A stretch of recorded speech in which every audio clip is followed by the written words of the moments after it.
like your life has some missing pieces? Many people believe that they can fill their lives with things like money and shopping. Fill their lives with work or a new home. Perhaps a vacation or even a new car.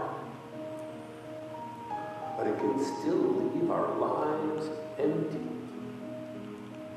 But the Lord Jesus knows what pieces are missing from our lives.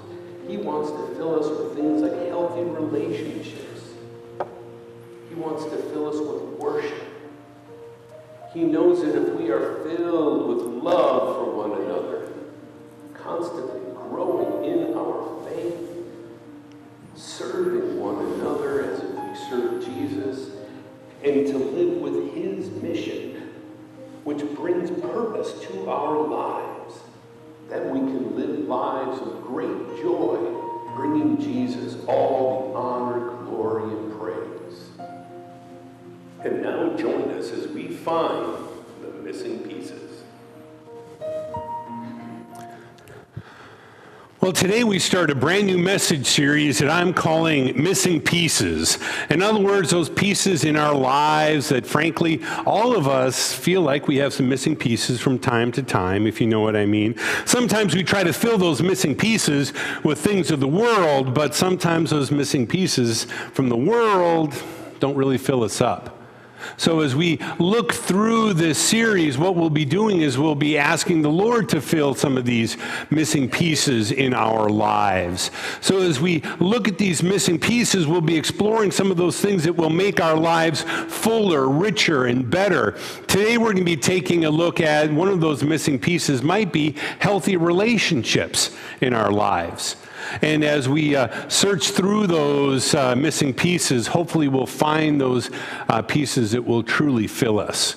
Well, as we look today at forming godly relationships, we'll see that that is, frankly, one of the cornerstones that makes our lives not only happy and healthy, but full of joy as well. Okay, you ready to talk about healthy relationships?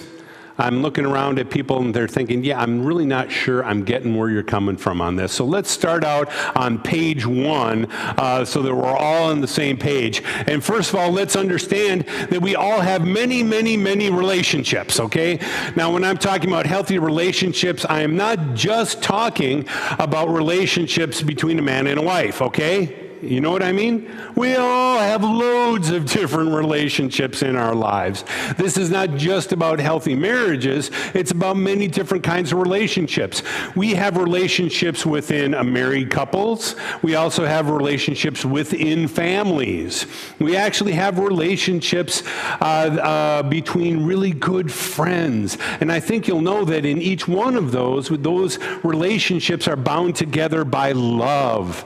Now, the love is not always the same. A man and a woman have one kind of love. Good families are another kind of love. Friendships have a different kind of love. But they're all bound together by love. Give me a nod if you're with me on that so far, okay? All kinds of relationships, all bound by love. Some of these relationships are, well, not really close, but still have to be bound by a certain kind of love, even though it may not be a deep, intimate, personal love. For instance, what about the person who's checking you out at the grocery store? Okay? That's a relationship. Not a very strong one, not a very consistent one, but it's human interaction. And you can choose to love that person who's checking you out at the grocery store. Be friendly and kind. If they're clearly having a bad day, give a little sympathy along the way. What about the person you're driving down the highway and they cut you off and they blow their horn and they wave at you without all their digits, if you know what I mean, okay? Is that a relationship of love? It should be. At least on your part, okay? Remember, Jesus didn't say, love those with whom you're married. No, you love everybody. You gotta love them. He said that we are even to love those who are our enemies and those who persecute us. I'm not saying that person is your enemy or your persecutor, but you may also want to say, I wonder what gave them such a bad mood to begin with, okay? So extend a little bit of love to all parts of our relationship. Are you with me on this so far? A lot of these things we're going to be talking about, it's going to sound like it's just husband and wife, but it's all kinds of relationships. The first of all, we need to understand the ones we love. We need to understand what makes them tick, what makes them motivated, how they see the world. And you know something? We're all different. Okay? Does that come as a shock to anybody? Your pastor is probably really different, but you can laugh at that. That was supposed to be a little bit funny. That we have all kinds of different ways that we see the world. One of the things that I just kind of roll my eyes at is when someone comes up to me with a great idea and says, you know, Pastor, we ought to do this because people really love it. And I want to say no. But that's too abrupt. We need to work our way into it, okay? But my initial reaction is no, people don't love it because people cannot be categorized so easily. You see what I mean? Most of the time when we say everybody loves this or people really like that, what they're saying here is I like it. And therefore, if I like it, I'm a person. So therefore, you can extrapolate my likes and preferences to everybody. You see where I'm going with this?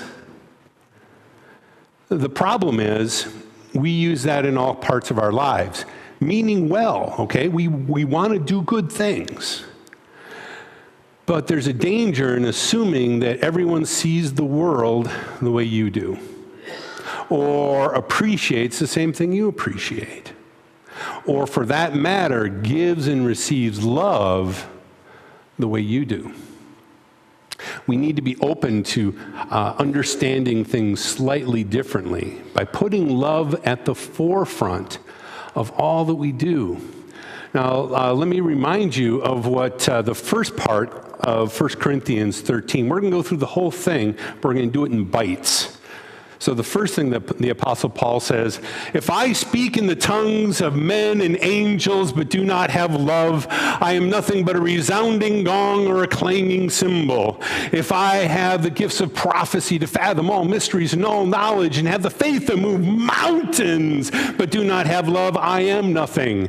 If I give all that I possess to the poor and give my body to hardship so that I may boast but do not have love, I gain nothing. The crazy thing is he's talking about three issues here that are good.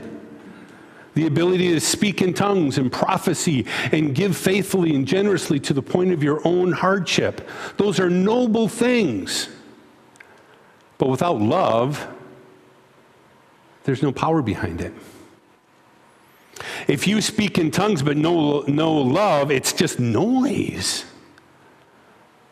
If you have all these gifts of prophecy and you prove yourself to be right, no one will listen. If you do all these selfless things in order that you may get the attention, God is not glorified. By the same token, we need to understand how to use what we have to show love to other people. I know even as those words are escaping my lips that is too distant, too esoteric, not really able to really wrap your minds around that really big subject. And good thing I don't need to come up with the words because Dr. Gary Chapman came up with the words back in the 90s. He wrote this book called The 5 Love Languages. This is not the gospel according to Gary, okay? This is just a man who developed a way to understand love. He calls it love languages because we don't always give and receive love the same way. So if I were to profess my love to someone in English and say, I love you, and all they spoke was Italian, it wouldn't get anywhere, would it? I'd have to say, mi amore, to say that, my love for you. You see what I mean? That means my primary love language is English. My primary language is English. If hers is Italian, we're not getting anywhere. Somehow we need to meet each other where they are. Now, Gary Chapman applied these to the different ways we give and receive love. And they are very quickly, I'm not going to make a whole big deal about this, but what he says is the first one is words of affirmation. So there are some people who really are filled when people affirm them, to say, oh, you are beautiful, you're wonderful, you're kind, you're generous, all those kinds of things. Other times, they could be physical touch. And I'm not just talking about a married couple hugging and cuddling and snuggling. It could be just simply some people, maybe you know people like that who always want to give a firm handshake and a pat on the back or a hug. That's their way of showing love. There are other people whose number one way of receiving love is quality time.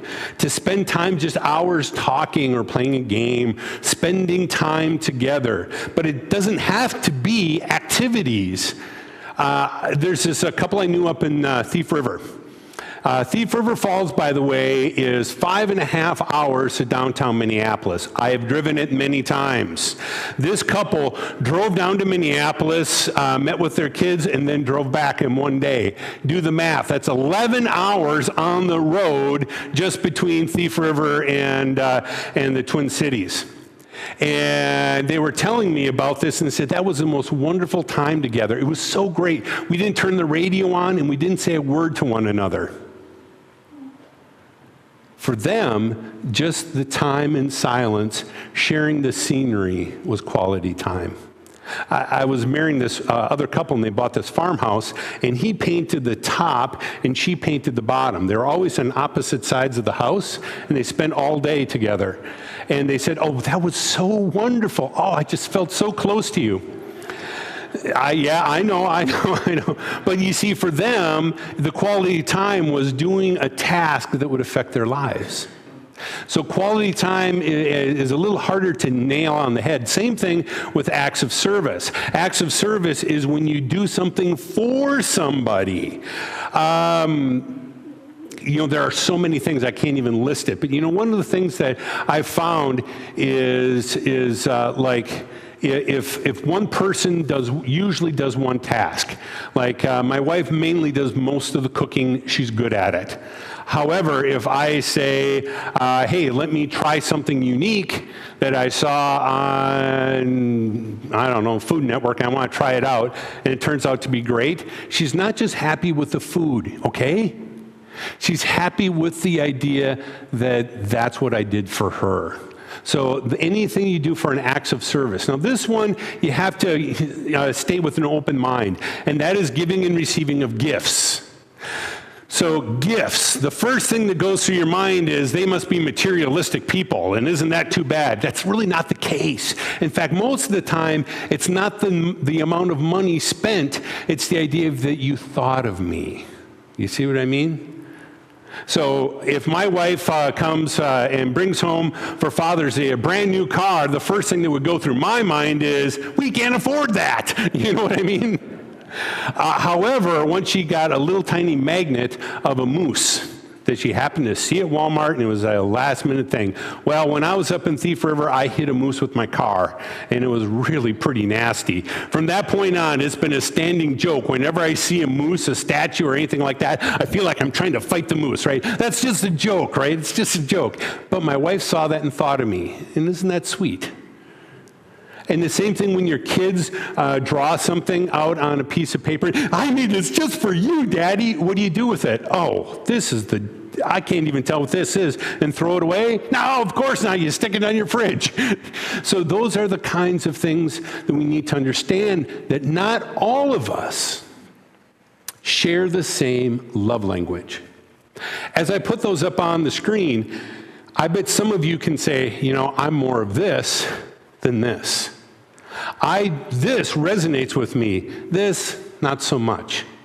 And that's true of every single one of us. The problem is if our love languages don't mesh up with somebody else. I'll tell you that my top 2 love languages, and Gary Chapman suggests figuring out our top 2. My top 2 are words of affirmation and physical touch. I give compliments easily and I give hugs easily. Maybe some of you have noticed that, okay? My wife's, however, is quality time and acts of service. The danger in this, if we're not careful, follow me with this one, folks. We can be pouring out love on each other all the time, but if I am giving love the way I am used to it, if all I do is show words of affirmation and physical touch, she may not get it. And the other way around, too. And we need to understand that this is true in all parts of our lives. It's actually true in the church. You know, most of the time I wait out back and I just like to greet people. And you can tell that there's certain people, the way they love the church shows that way. There's sometimes I'm back there and people, not very touchy, but words of affirmation is their big thing, and they'll stick out their hand about as far as they can so they don't get too close to me. And they say, you know, Pastor, that was the most amazing thing I've ever heard in my life. And we'll be talking about that for weeks and weeks to come. Okay, words of affirmation. Sometimes they say, oh, Pastor, that was just so wonderful, and give a great big hug. Physical touch. Quality time, people who like to just hang around the church. There's this guy up in Thief River who used to come into church and he would just kind of lean against the door, jam my office, and stand there and talk for hours. And meanwhile, I had to say, you know, keep on talking, but I'm going to keep working. You know? And then acts of service. There are loads of people who come to the church just looking for things to do. Oh, I need to make sure this gets done. Hey, Pastor, did that ever get done? Says, no, I really don't know how to do that. I'll be right over. Acts of service. There's so many people who are whose love language is gifts to the church, where they give the full 10% so generously, but then they'll come to me and give above the tithe, which is 10%, into the realm of offerings, which is above that. And they'll say, you know, I heard that so-and-so could really use something. I'm going to write this out to the church. Can you make sure this gets to them? I don't want them to know it's from me. That generosity. You see, all of us fit into that somehow. And what we need to do is find out how we can love on the people who will receive that love. And that is really the key. And that key is showing love that will be received by the other person. Because frankly, if I just pour out my love on my wife, whose love language is not, who are not mine, sometimes I come home, I put my briefcase down, and she's doing something in the kitchen, and I wrap my arms around her back and give her a little kiss on the neck or something like that. All holy, don't look at me like that. This is all good. But my wife, whose love language is not physical touch, and she's busy right now, she'll just say, oh, go on, get away, you know? You know, that kind of feels like a slap in the face, if you want to take it that way. But if you understand and give love that she will accept, and she will give my love that fills my love tank, you see, then all that takes is a little bit of understanding, and to be able to show the love in a way that it can be best received. And that is true with every kind of relationship. I've seen church fights, okay? They're all about preference kinds of things. That it's about what they think the way things should be done. And if I think it's the way the thing's done, well, everybody should think that. Well, until you just step in and say, okay, let's just rethink all of this. And now, instead of trying to win, let's just try to come up with the best solution. And it's funny, once they can just simply see something from the other point of view, can generally turn out okay. But it takes work, doesn't it, people? Have anyone here ever been in a relationship that takes work? I'm the only one, oh my goodness. Now again, you can be in a wonderful marriage and admit that it takes work. And if you're doing the work, it's probably a great marriage. Do you see what I mean? And it's the same thing with every kind of relationship. And the Apostle Paul gets that. He said, love is patient, love is kind, it does not envy, it does not boast, it is not proud, it is not dishonoring others, but it's not self-seeking, it is not easily angered, and it keeps no record of wrongs. Love does not delight in evil, but love rejoices in the truth. Kind of sounds like a lot of hard work, doesn't it? But then again, he also ends it like this. It always protects. It always trusts, always hopes, always perseveres. If we can understand one another and then treat one another in the way that they're received, we're well on our way. But I think the number one thing that is an obstacle to a healthy relationship is when one or the other or both gets in their mind that they need to win this argument. And we got to remember that godliness is about loving, not winning. Not winning. Oh, brother. Sorry, this is actually something that saddens me deeply. I have had literally thousands of people come through my office who have had conflict in their lives. Oftentimes with married couples, oftentimes with family members, sometimes just with friends. And I've also had people who just storm into my office and want to yell and get off their chest the anger for a stranger who somehow dishonored them. And when you boil down all of the issues, past all the emotion, past all the individual situations, most of the time it comes down to they want to win. And you know, if it's kind of a mild friendship where it's no big deal, not a whole lot of love at stake in the relationship, it's easy to say, that's just the way she is, or that's just the way he is. The more intense of a relationship where there's more love at stake, the more this can be so damaging. So damaging. You may be thinking to yourself, well, I'm not that kind of person. Hardly anyone wants to admit that, because most of the time you don't realize that that's what you're doing. Oftentimes I hear this expressed in words like this: if she would just understand what I'm talking about. In other words, the assumption is, I'm absolutely right and she's clearly wrong. Why can't she get that? Okay, that's my paraphrase, but that's essentially, you boil it down, that's what he's saying. And, or often I'll hear something like, he just never listens to me. Now, is it the case of listening, or is that the case of perception? The perception issue here at stake goes like this, that if you would simply listen to me, my logic and reasoning is so unassailable that you would clearly get it. But the only way I can possibly imagine why someone as smart as you cannot get this is you don't listen, okay? But ultimately it boils down to the fact that I need to win.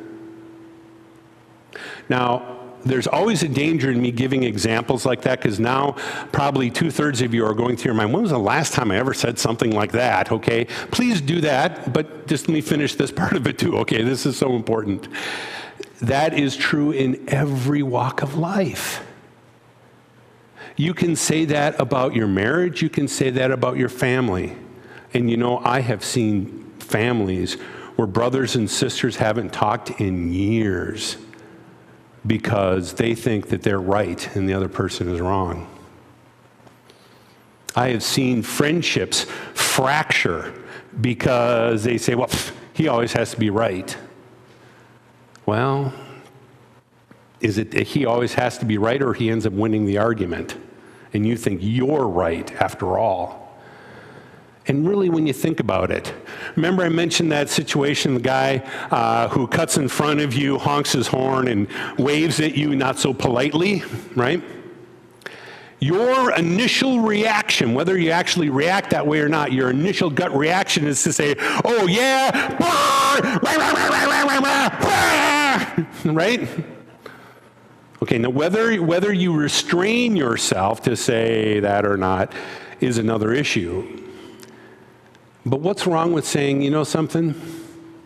This guy obviously was trying to pass, and he got caught when he shouldn't. He pulled in, and he can't blame himself, so he's got to blame me. Why not just say, okay, sorry, I shouldn't have been going 55 and straight. You know, what's wrong with just saying, okay, fine, whatever, go ahead. if you have to win the argument all the time, there's a danger in just putting down the other person. Remember this, okay? This one little phrase, remember this. You may win the argument and lose the relationship. It isn't always about being right, it's about building love. The love is so much more important than who's right and who's wrong. Because you know something? The truth of the matter is, very few times are there emotional arguments where the issue is even about something that can be measured by right and wrong. So much of it is personal preference. Are you with me on this? If it's personal preference to say, I prefer this over this, and you prefer this over this, I must win to say your preferences don't matter. And do you really want to say that? But by your actions, you are. Frankly, it's so much easier to say, we're at two different places here. Let's come together first in love, and then make a loving decision. Let's take a look at how the Apostle Paul finishes up 1 Corinthians 13, because this should ring in all of our ears. Love never fails, but where there are prophecies, they will cease. They won't matter. Where there were tongues, they will be stilled, irrelevant. Where there is knowledge, it'll pass away. It's temporary. For we know in part and we prophesy in part. But when the completeness comes, what is in part disappears. When I was a child, I talked like a child, I thought like a child, I reasoned like a child. I bet everyone knows what they mean by that. This is the way I want it. Okay, that's childish behavior, but how many of us continue that into adulthood? But when I was a man, I put aside my childish ways. For now I see a reflection in a mirror, then we will see face to face. Now I know in part, then I shall know fully, even as I am fully known. And please remember this. And now these three remain: faith, hope, and love. And remember what the greatest of these is? Love. How many times have you heard me talk about love in the 2.5 years I've been here? Quite a lot, right? Please understand that love is not just the cornerstone of Christ.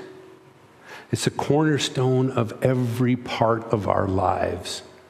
Sometimes it's intimate and personal. Sometimes it's barely there at all.